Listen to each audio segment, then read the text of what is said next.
ان کے اوپر اگر صحیح معنوں میں ہم کام کر سکیں تو یقیناً جو میں نے گزارش کی کہ انپریسیڈنٹڈ ہوگا، غیر روایتی، وہ اس لیے کہہ رہا ہوں میں کہ یہ وہ 4 محکمے ہیں جن کے اندر اگر کام کیا جا سکے 3 طرح سے کام کیا جا سکے۔ سب سے پہلے تو پالیسی لیول پہ پالیسیز کو بنایا جائے، ان کو موافق بنایا جائے۔ ہماری پالیسیز یا تو نہیں بنی ہوئی ہیں، اگر بنی ہوئی ہیں تو موافق نہیں ہیں۔ اس کے بعد اس کی ایگزیکیوشن اور اس کی جو ایڈمنسٹریٹو میئرز اس کے اوپر جو لینے ہیں وہ نہیں لیے گئے ہیں روایتی طور پہ۔ اب ہماری کوشش یہ ہے کہ ہم اس کو ایڈمنسٹریٹولی امپلیمنٹ کریں۔ قانون پاکستان کا بھی یہ مسئلہ ہے، پورے پاکستان کا یہ مسئلہ ہے کہ ہمارے یہاں قوانین پلیتھرا آف لاز بن جاتے ہیں، ان کی امپلیمنٹیشن نہیں ہو پاتی۔ اگر ایک دیکھتے ہیں ہم تو یہاں پہ بہت سارے قوانین بن جاتے ہیں، ان کی امپلیمنٹیشن انفورسمنٹ نہیں ہوتی۔ تو ہماری گورنمنٹ مختلف کیسے ہوگی، ہم یہ اس میں یہ میں آپ کو بتا سکتا ہوں کہ ہم کوشش کریں گے کہ جو پالیسیز بنائیں، جو قوانین بنائیں، ان کی پراپر امپلیمنٹیشن ہو۔ تو اس کا جو اینڈ بینیفیشری ہے بنیادی طور پہ یقیناً وہ کامن گڈ ہے۔ تو عوام کی فلاح جو ہے وہ یقیناً اسی کے تھرو ہے۔ تو مختلف ہم یہی کرنے جا رہے ہیں کہ جو پوٹینشلز ہیں ان کو ٹیپ کریں، اس کے اوپر پالیسیز انڈیجنس لیول پہ بنائیں، لوکل لیول پہ بنائیں، اس کو کوشش کریں کہ جہاں جہاں جو کوریڈورز آف پاور ہیں گلگت بلتستان کے حوالے سے، وہاں پہ ہم اچھی ایڈوکیسی کر سکیں، اچھی طرح جا سکیں، وہاں پہ آرگومنٹس ہمارے کنونسنگ ہوں۔ چونکہ ہمارا جو ڈائریکٹ فنڈنگ سورس ہے اپ ٹل ناؤ وہ یقیناً وفاق ہے، تو ہمیں ہر چھوٹی بڑی چیز کے لیے وفاق آنا پڑتا ہے۔ تو یہاں پہ ہم اپنا جتنا اچھا ہمارا ورکنگ ریلیشن شپ بنتا ہے تو اس انداز میں ہماری جو آپ نے بات کی کہ مختلف کیا ہوگا، تو مختلف یہی چیزیں۔ اچھا، ابھی تک 1 ماہ سے زائد کا وقت گزر چکا ہے، ابھی تک کیا پیش رفت ہوئی ہے تمام تر چیزوں میں؟ دیکھیں، اس میں الیکشنز ہمارے جو نومبر میں جو ہمارے حالیہ انتخابات ہوئے، اس کے بعد سے ابھی تک چیزوں میں جو ورکنگ ریلیشن شپس ڈیولپ کی جا رہے ہیں وفاق کے اندر، ہم سب یہاں پہ اسی لیے ہیں۔ اور جس انداز میں جس طرح میں بنیادی طور پہ پرانی حکومتوں کو کوسنے کا عادی نہیں ہوں، لیکن اگر آپ حقیقت میں دیکھیں تو جو ہماری گزشتہ حکومت گزری ہے نون لیگ کی، وہاں پہ انہوں نے صرف امیج بلڈنگ پہ کام کیا۔ اچھا، اس پر میں آتا ہوں، مجھے بریک لینی ہے، بریک کے بعد گفتگو کا سلسلہ یہیں سے آگے بڑھائیں گے اور ہمارے ساتھ رہیے گا۔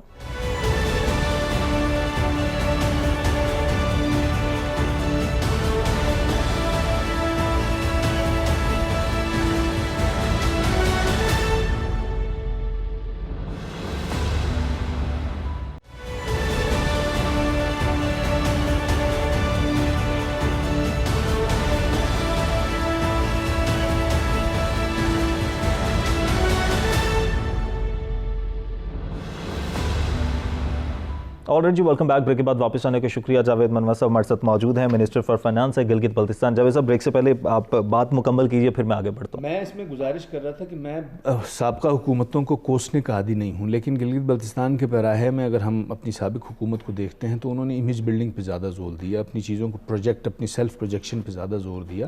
اور جب ہم کاغذ کھنگالتے ہیں، پالیسیز دیکھتے ہیں، اور لیٹ سے ہم فائنانس کی بات کرتے ہیں، فائنانس میں پچھلی حکومت نے جو ہے وہ دعوے یہ کیے کہ ہماری بڑی اچھی ورکنگ ریلیشن شپس ہیں، انگیجمنٹ ہیں فیڈرل کے اندر، لیکن یہ ایک المیہ ہے کہ یہاں پہ بڑے بیسک جو ہیں وہ چیزیں وہ نہیں کر پائے یہاں پہ انگیجمنٹ کے لیے۔ تو اس انداز میں ہماری کوشش اب یہ ہے کہ تھرو لیگل فریم ورکس جو ہیں جہاں بھی انگیجمنٹس رکھی جائیں، تو یہ پچھلے 1 مہینے کے اندر ہم کوشش کر رہے ہیں کہ جن جن چیزوں کے اوپر پالیسیز بنی ہوئی ہیں، جن جن چیزوں کے اوپر گائیڈ لائنس موجود ہیں، ان کو پہلے کنسالیڈیٹ کیا جائے۔ اس کے بعد ہم دیکھ رہے ہیں کہ کن سیکٹرز کے اندر اور کن شعبوں کے اندر قانون سازی ریکوائرڈ ہے، اور اس پہ بنیادی قانون سازی۔ تو اس میں ہم ابھی صرف فریم ورک تیار کر رہے ہیں، بنیادی طور پہ ایک خاکہ تیار کر رہے ہیں، اور ہم عجلت سے کام نہیں لے رہے ہیں۔ اس میں ایڈمنسٹریٹو ایکشنز یقیناً ہو رہے ہیں، ہمارے جو صوبائی کپتان ہیں وزیر اعلیٰ صاحب، ان کی قیادت میں، تو انشاءاللہ حقیقتاً گلگت بلتستان میں تبدیلی آپ لوگوں کو کتنا وقت آپ کہیں گے لگ سکتا ہے؟ کیونکہ پی ٹی آئی کا یہ رہا ہے وتیرہ کہ وہ کوئی نہ کوئی ٹائم فریم ضرور دیتے ہیں، جی 100 دن میں یا 1 سال میں۔ گلگت بلتستان میں کب تک یہ فریم ورک تیار ہو جائے گا؟ کوئی آپ بھی کوئی ٹائم پیریڈ دیں گے؟ میں اس میں گزارش یہ کروں کہ گلگت بلتستان نہیں بلکہ پورے پاکستان کے اس نظام کے اندر اور جمہوری نظام کے اندر، پارلیمانی نظام کے اندر جس قسم کی چیزیں ہیں، اس میں اس طرح کی ٹائم لائنز دے دینا، وہ بھی میڈیا پہ بیٹھ کے، اور پھر بعد میں اس کو ریبرٹ کرنا، اس کو وہاں سے یو ٹرنز لینا، وہ ایک بنیادی عنصر ہے اس ہمارے سسٹم قسم کا، جو کہ میں نہیں سمجھتا کہ کوئی موافق چیز ہے۔ ہماری کوشش پوری ہے اور ہماری جس سمت میں، جس ڈائریکشن میں اس وقت ہم جا رہے ہیں، انشاءاللہ قوی امکان ہے کہ جلد کریں۔ اچھا، آئینی حیثیت سب سے اہم مسئلہ رہا ہے گلگت بلتستان کا، اتنے برسوں گزر چکے ہیں اور ہمیشہ سے ہر حکومت کی طرف سے یہ بات کی جاتی ہے۔ ابھی خان صاحب نے اس بات کی یقین دہانی بھی کروائی کہ گلگت بلتستان کو آئینی حیثیت ملے گی، لیکن بہت ساری جگہوں پر یہ بات کر دی جاتی ہے جی آئینی حیثیت نہیں ہونے کی وجہ سے بہت سارے مسائل حل نہیں ہو پاتے، ڈیلے آ جاتا ہے۔ Is that so? دیکھیں جی، یقیناً جب تک آپ کانسٹیٹیوشنل ایمبٹ میں نہیں ہوتے ہیں، آپ اس انداز میں گردانے نہیں جاتے ہیں حصہ، تو اس میں یہ چونکہ یہ مسئلہ جو ہے یہ کوئی 70 72 73 سال پرانا مسئلہ ہے، اور یہ ایک طرح سے ہر حکومت کو، ہر آنے والی حکومت کو ورثے میں ملتا ہے۔ لیکن پہلی دفعہ میں اس میں گزارش یہ کروں کہ اپارٹ فرام میری ایفیلیشن پی ٹی آئی کے ساتھ ہے، لیکن اگر آپ پورا جو کرونالوجی ہے اس کی، ہمارے کانسٹیٹیوشنل رائٹس کی، اس میں یہ دیکھتے ہیں تو آپ کو پہلی دفعہ یہ نظر آتا ہے کہ جتنا سیریسلی اس گورنمنٹ میں ٹیک اپ ہوا ہے کانسٹیٹیوشنل رائٹس کا ایشو، یعنی فیڈرل کیبنٹ کے ایجنڈا پہ متواتر دفعہ یہ چیز ڈسکس ہوئی، اس کے بعد اس کی موڈیلٹیز پہ گئیں، اس کے بعد اس کو لے کے جایا گیا جو اسٹینڈنگ کمیٹی ہے آن نیشنل سیکیورٹی، اس کے اوپر لے کے جایا گیا، وہاں پہ ڈسکس ہوا، اب اس کی موڈیلٹیز پہ جایا جا رہا ہے۔ تو یقیناً پرنسپلی ایک چیز اب ایگری ہے کہ ہم جو ہیں وہ عبوری آئینی صوبہ بننے جا رہے ہیں، تو یقیناً اس کی موڈیلٹیز جو ہوں گی اس کے اندر، ابھی نئی حکومت ہماری آئی ہے، ہماری بھی کوشش ہے، ہمارا بھی انپٹ اس میں ہوگا، اور عوام اب یہ امید رکھ سکتی ہے چونکہ ایک چیز پرنسپلی ایگریڈ ہے، اس کی موڈیلٹیز طے ہو رہی ہیں، تو انشاءاللہ عبوری آئینی صوبہ بن جائے گا۔ اچھا، گلگت بلتستان کے حوالے سے اگر ہم ایجوکیشن سیکٹر کی بات کریں تو وی ریئلی اڈور دیٹ کہ پورے پاکستان میں سب سے زیادہ لٹریسی ریٹ گلگت بلتستان میں ہے۔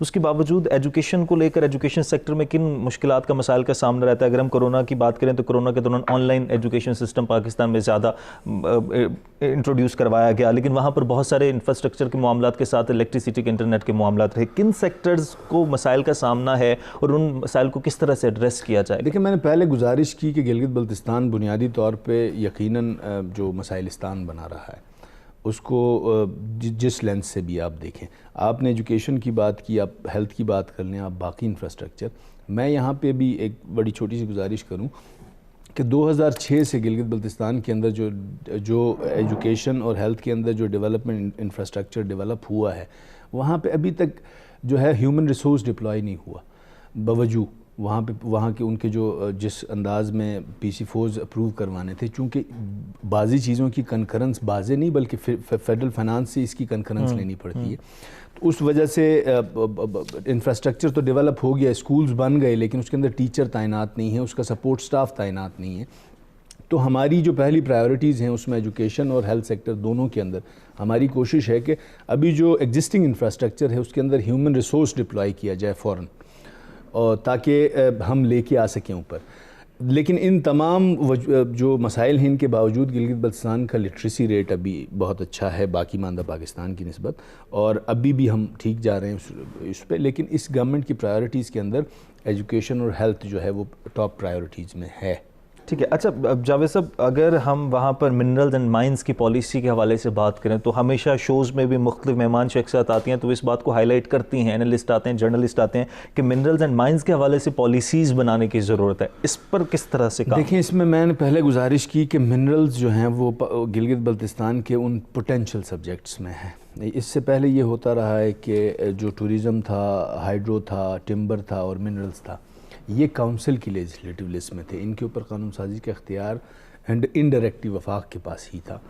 اب چونکہ جو ہمارا government of Gilgit Baltistan order 2018 ہے، اس کے مطابق یہ 3 محکمے ڈیوالو کر دیے گئے، ان میں سے منرلز، فارسٹ اور ٹوریزم، یہ صوبے کو ڈیوالو ہو گئے، آلدو جو پاور ہے یا ہائیڈرو ہے وہ اسٹل ریسٹ ود جی بی کونسل۔ تو ان 3 محکموں کے اندر ان میں سے منرلز جو ہیں، گلگت بلتستان کے اندر قدرت نے وہ جو انمول ذخائر دیے ہیں قیمتی پتھروں کی شکل میں، انڈسٹریل سٹونز کی شکل میں، انڈسٹریل منرلز کی شکل میں، تو ان کے اوپر یقیناً پالیسیز یا تو ناپید ہیں، نہیں ہیں، پالیسیز اگر بنی ہوئی ہیں تو ان کی ایگزیکیوشن جو ہے وہ نہیں ہو رہی ہے۔ تو اس میں جو لوکل سٹیک ہولڈرز ہیں، جتنا وہاں کا پوٹینشیل ہے اور پھر اس کو کس انداز میں ہم فارن انویسٹر کو اٹریکٹ کر سکتے ہیں، اس کے اوپر پالیسیز اور گائیڈ لائنز بنانے کی ضرورت ہے، پھر قانون سازی کی طرف جانے کی ضرورت ہے۔ تو ہماری پرائیورٹیز کے اندر میں نے پہلے گزارش کی کہ یہ 4 محکمے ہیں، ان کے اندر منرلز بھی فال کرتا ہے۔ تو لیکن چونکہ ایمرجنسی کی بنیاد کے اوپر اگر ہم عملی اقدامات تیز کرتے ہیں تو یقیناً پہلے ہیلتھ کی پرائیورٹیز ہیں، ایجوکیشن کی پرائیورٹیز ہیں، لائک وائز پھر ٹوریزم ہے، اور پھر منرلز ہیں، اور پھر فارسٹ ہے۔ تو انہی کے ذریعے ہم نے اپنے ریونیو کے نئے ایونیوز کھولنے ہیں، تو اس میں یقیناً ہماری پرائیورٹیز میں منرلز ڈپارٹمنٹ فال کرتا ہے۔ ٹھیک ہے، بریک لیتے ہیں، بریک کے بعد واپس آئیں گے، پالیسیز کے حوالے سے بات کریں گے، کچھ ٹوریزم کو ڈسکس کریں گے، اور سی پیک کے حوالے سے بھی بات کریں گے۔ بریک کے بعد ہمارے ساتھ رہیے گا۔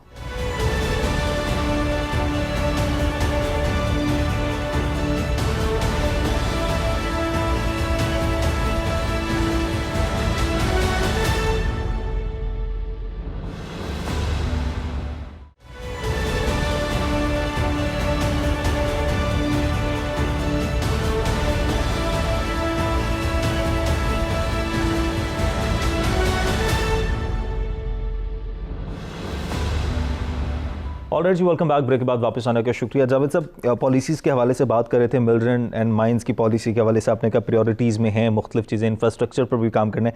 اب کیا سمجھتے ہیں، ہمیشہ یہ بات ہو جاتی ہے پالیسیز ہیں، پھر کیا پالیسیز ہوں گی، کیا ہونی چاہیے، ابھی تک لیک کیا رہا ہے؟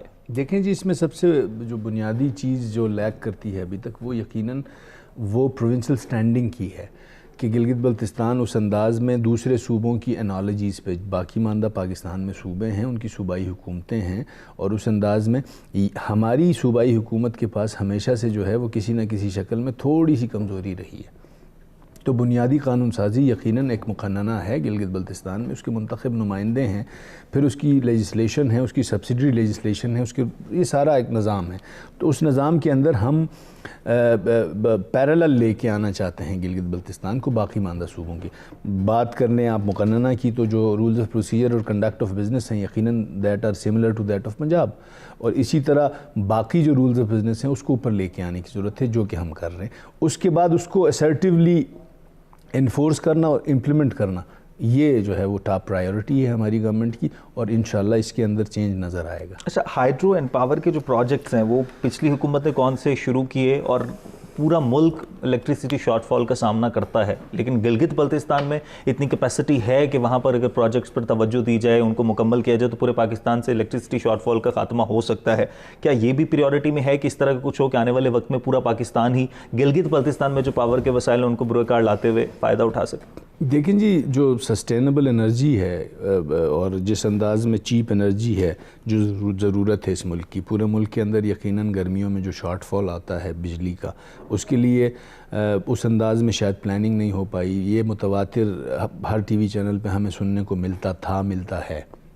تو گلگت بلتستان میں جو آئیڈینٹیفائڈ پوٹینشل ہے پاور سیکٹر میں ہائیڈرو جنریشن کا، وہ آئیڈینٹیفائڈ پوٹینشل تقریباً 55,000 میگا واٹ کا ہے، وچ اس کو ٹیپ تو کیا گیا ہے، لیکن اس کو امپلیمنٹ کرنے کے لیے، اس کو ایگزیکیوٹ کرنے کے لیے ریکوائرڈ فنڈز، اس میں یقیناً فارن انویسٹر کو اٹریکٹ کرنے کے لیے، اس کو ڈائریکٹ ان کے ساتھ چیزیں کرنے کے لیے گلگت بلتستان گورنمنٹ کے پاس وہ لیگل مینڈیٹ موجود نہیں تھا۔ اب میں نے گزارش کی کہ جو میں بار بار بات کر رہا تھا کہ پالیسیز کو، تو ہماری کوشش یہی ہے کہ وہ اس طرح کا نظام دیا جائے کہ ساورن گارنٹیز کے لیے بورڈز بنیں، اور نظام جو ہے گلگت بلتستان کی حکومت کو یہ چیزیں ڈیوالو ہوں۔ ایک سپروائزری رول یا ایک سپورٹنگ رول فیڈرل ضرور پلے کرے۔ وہ ایونیوز کھولے جا رہے ہیں، ہماری کوشش ہے کہ ہم کھلوائیں۔ وہ جو پوٹینشل موجود ہے اس کو ٹیپ کرنے کے لیے، اس کو ایگزیکیوٹ کرنے کے لیے، انرجی کا جو کرائسس پورے ملک میں ہے اس کو ایڈریس کرنے کے لیے، اس کو کم کرنے کے لیے یقیناً گلگت بلتستان ہی ہب ہے۔ تو پچھلی گورنمنٹس میں بھی یقیناً اس کے اوپر کام ہوئے ہیں، لیکن اس انداز میں عملی طور پہ عملی اقدامات جو ہیں وہ نظر نہیں آتے، اور لیک کلاسٹرنگ جو ایٹیٹیوڈ رہا ہے پچھلی گورنمنٹس کا ٹورڈز گلگت بلتستان، وہ میں نے پہلے گزارش کی کہ پرائیورٹیز میں کسی نچلے نمبر پہ فال کرتا رہا ہے، ورنہ پچھلے 5 سال کے اندر اگر وہ پاور پروجیکٹس انیشیٹ ہوتے اور ایگزیکیوٹ ہو کے تکمیل کے مراحل میں ہونے چاہیے تھے۔ کچھ پروجیکٹس ہیں وہ بھی سست روی کا شکار ہیں. اس کے لیے جو ریکوائرڈ ایلوکیشن آف فنڈز ہیں فرام دا فیڈرل گورنمنٹ پچھلی ادوار میں وہ بڑے کم رہے, جس کی وجہ سے ابھی گلگت بلتستان خود 60,000 میگا واٹ بجلی کی کیپیسٹی جو ہے وہ آئیڈینٹیفائڈ پوٹینشیل رکھتے ہوئے سردیوں کے موسم میں, سردیوں میں سب سے زیادہ لوڈ شیڈنگ جو ہے وہ گلگت بلتستان میں ہوتی ہے. اس کی بنیادی وجہ یہ ہے کہ ہماری ٹوٹل ریلائنس جو ہے وہ ہائیڈرو جنریشن کے اوپر ہے, اور سردیوں میں جب بھی جو ہے درجہ حرارت نقطہ انجماد سے نیچے گر جاتا ہے تو ہمارے وہ جو دریا ہیں جو سپورٹ کرتے ہیں ہمارے ٹربائنس کو چلنے میں وہ جم جاتے ہیں, یا وہاں پانی کم ہوتا ہے. جب لوئسٹ ایب پہ ہوتا ہے تو یقیناً اگر ہماری کیپیسٹی 60 میگا واٹ کی ہے تو وہ نیچے ڈیٹوریٹ کر کے آ جاتی ہے 10 میگا واٹ پہ. یہ مثال دے رہا ہوں میں آپ کو. تو اس طرح سے اب چیزوں کو اس انداز میں پالیسیز لے کے آنے کی ضرورت ہے کہ جو رن آف دا ریور پروجیکٹس ہیں, اور بہت سارے پروجیکٹس ابھی پائپ لائن میں ہیں, ان کو ایگزیکیوٹ کرنا ہے. میں نے پہلے گزارش کی کہ عجلت میں ایگزیکیوشن نہیں, چیزوں کو سمجھ کے چیزوں کو ٹیک اپ کر کے پھر آگے جو ہے وہ چلایا جائے. سی پیک کے کچھ ثمرات ملیں گے گلگت بلتستان کو یا مل رہے ہیں؟ دیکھیں جی, اس میں سی پیک میں پھر وہی گزارش پہلے کی کہ سابقہ حکومتوں کو نہیں کوسنے کی ہم نے قسم کھائی ہوئی ہے, لیکن پھر بھی ہمیں کوسنا پڑتا ہے. سی پیک کا جو انیشیل فیز تھا یقیناً وہ پچھلا ٹینیور تھا. اس ٹینیور کے اندر باوجود ہماری جو صوبائی حکومت تھی وہ حکام بالا کو فیڈرل کے اندر اس انداز میں کنونس اپنے جو وفاقی آقا تھے ان کو نہیں کر سکے وہ, جس وجہ سے ہمیں لگتا ہے کہ سی پیک کے ثمرات نظر نہیں آئے. لیکن ابھی ہماری کوشش یہ ہے کہ چند پروجیکٹس ایسے ہیں جن کو ہم سی پیک کے اندر انکارپوریٹ کروانا چاہ رہے ہیں, ہماری کوشش بھی ہے. تو یقیناً سی پیک کا گیٹ وے ہے گلگت بلتستان, اس کے ثمرات انشاءاللہ ملیں گے. اور جہاں تک بات ہے اکنامک زون کی, تو وہ پچھلی گورنمنٹ سے نہیں ہوا تھا. اس گورنمنٹ نے جو ہے سی پیک میں انکارپوریٹ کروایا ہے گلگت بلتستان میں اکنامک زون. تو اس سے یقیناً گلگت بلتستان کی جو معاشی صورتحال ہے وہ بہت بہتری کی طرف جائے گی. پہلی دفعہ آپ کو ایک نیا سیکٹر ملے گا گلگت بلتستان کی عوام کو, انڈسٹریل سیکٹر. ہمارے پاس ہماری ٹوٹل ریلائنس اس وقت جو ہے وہ صرف پبلک سیکٹر جابز کے اوپر ہی ہے. ہمارے پاس انڈسٹریل سیکٹر نہیں ہے, ہمارے پاس پرائیویٹ سیکٹر نہیں ہے, ہمارے پاس ڈیولپمنٹ سیکٹر نہیں ہے. تو گلگت بلتستان کے لیے جو ہے وہ انشاءاللہ اچھی خبریں ہیں. اچھا, tourism is the only way جہاں سے لوگ وہاں پر انکم بھی جنریٹ کرتے ہیں, وہاں کے لوگوں کا ذریعہ معاش ٹورزم سے جڑا ہوا ہے. کرونا کی وجہ سے ٹورزم کافی متاثر ہوا, لیکن اس سے پہلے کی اگر بات کی جائے اور اب کی بات کی جائے تو خان صاحب کی بھی پریورٹیز میں رہا ہے ٹورزم کے پالیسیز لے کر آئیں گے. ٹورزم کی پہلے کیا پالیسیز تھیں اور ٹورزم کی پالیسیز میں کیا آپ چاہتے ہیں کہ تبدیلیاں آپ سمجھ رہے ہیں کہ یہ ہوں گی یا ہم کریں گے اور یہ ہوتی ہیں تو پھر مزید فائدہ ہو سکتا ہے؟ دیکھیں, ماضی میں ٹورزم کو کبھی انڈسٹری کا درجہ ہی نہیں دیا گیا گلگت بلتستان میں نا. ٹورزم کو اس انداز میں دیکھا ہی نہیں گیا کہ گلگت بلتستان ٹورزم کے ذریعے نہ صرف اپنے معاملات پورے کر سکتا ہے بلکہ پاکستان کو بھی دے سکتا ہے. تو پہلی دفعہ جو ہمارے وزیر اعظم عمران خان صاحب ہیں, ان کے ویژن میں پرائمریلی پورے پاکستان کے حوالے سے وہ ٹورزم کی لینس سے دیکھتے ہیں. اس کی عملی جو مثال ہے ہمارے سامنے کے پی کے اندر جس طرح پروموٹ ہوا ٹورزم اور اس انڈسٹری کو جس انداز میں اپ گریڈ کیا گیا, اوپر لے کے آیا گیا, اب ریونیوز جو ہے وہ جنریٹ کیے جا رہے ہیں. تو کچھ چیزوں کے اندر یقیناً کے پی کی جو پالیسیز ہیں ان سے ہمیں استفادہ حاصل کرنا ہوگا. کچھ چیزیں ریپلیکیٹ کرنی ہوں گی گلگت بلتستان میں وچ ریکوائرس جو فیڈرل کی سپرویژن, اور اس میں ہم لگے ہیں. یقیناً ہماری جو کابینہ ہے ان چیزوں کے اوپر کام کر رہی ہے اور عملی اقدامات کے بعد چیزیں ہم ڈسکلوز کریں گے. It's too early, let things flow کے چیزوں کے اوپر. لیکن میں نے آپ کو پہلے گزارش کی کہ یہ وہ سیکٹر ہے جس نے گلگت بلتستان کو اٹھانا ہے. تو ٹورزم سے کتنا ریونیو جنریٹ ہوتا ہے عموماً, اور متاثر بھی بہت ہوا ہے کووڈ کی وجہ سے بھی, نہ صرف پاکستان میں بلکہ ورلڈ وائڈ ٹورزم کا جو سیکٹر ہے وہ متاثر ہوا ہے. لیکن ٹورزم سے کتنا ریونیو جنریٹ ہوتا ہے یا کیا جا سکتا ہے؟ میں یہی گزارش کر رہا ہوں آپ کے کہ آپ کو یہ خوشگوار نہیں بلکہ عجیب حیرت ہوگی کہ گلگت بلتستان میں سابقہ حکومتوں نے اس ٹورزم کو کبھی ٹیپ کرنے کی کوشش ہی نہیں کی گئی. ہمارے نان ٹیکس ریونیوز جو ہیں وہ ٹورزم ڈپارٹمنٹ کے بہت منیمم ہیں اس وقت. اگرچہ ہم اس سے بہت ساری چیزیں لے سکتے ہیں اور اس کو اس پوری مارکیٹ سرکولیشن جو ہے وہ ٹورزم کے پیسے سے ہی کی جا سکتی ہے. لیکن یہاں پہ یہ بتانا ہی کافی مشکل ہے کہ ٹورزم سیکٹر کو اس انداز میں دیکھا ہی نہیں گیا ہے. ادروائز یہ وہ ایونیو ہے جس کے ذریعے ہم اپنے معاملات چلا سکتے ہیں. لیکن ایٹ پریزنٹ ابھی جو پچھلی گورنمنٹ کے جو ریونیو جنریشن تھی ٹورزم میں وہ نہ ہونے کے برابر تھی.